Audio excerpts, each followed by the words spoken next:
have an African violet here that I am trying to nurse back to health. So I have African violet plant food. This is 333 premium fertilizer and a growing supplement. This is 8 ounces. You only use 1 teaspoon in a cup of water. So this is gonna last me a right good while. So let's start with the teaspoon. Whoops. I bet this has a...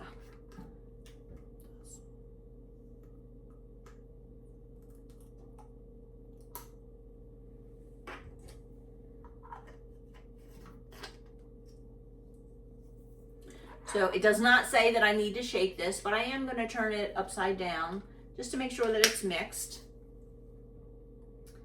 And this, it looks like Worcestershire sauce. So there's 1 teaspoon. We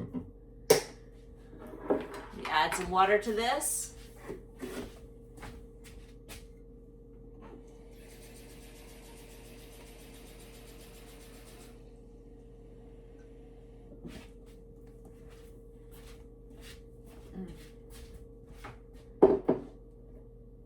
Okay, here we go. This African violet has been through the ringer. It has survived 2 moves. It has been in a cold car. It has been in a hot car. So it's a wonder it's even surviving. But it does actually have some new leaves right here. It needs to be repotted. So I will be working on that soon. But I need to get another clay pot and I need to get some potting mix.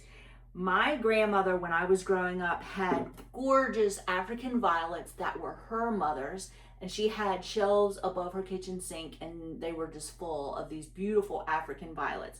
This is actually a cutting from one of those, so it has a lot of sentimental value, so I really want to try to keep this alive. The last one I had, that was from a cutting from one of hers, ended up getting crown rot, so I had to throw that one out. But I think that this one is probably salvageable, but it definitely needs to be repotted. If you're not familiar with African violets, they do not like to sit in water. They like a more dry environment. Or more dry soil. They do like humidity, and they do not like to have wet leaves. They like clay pots. If you can find the kind of pots that you water from, like that sits inside of a saucer and you water from the bottom, those are awesome. And actually this one, I could probably fill this container up with water and let that soak. Let me do that. There we go. And then I'll let that soak for a couple hours and then dump this out. But that 1 little teaspoon was all I need, and I'll keep you updated on how this African violet does.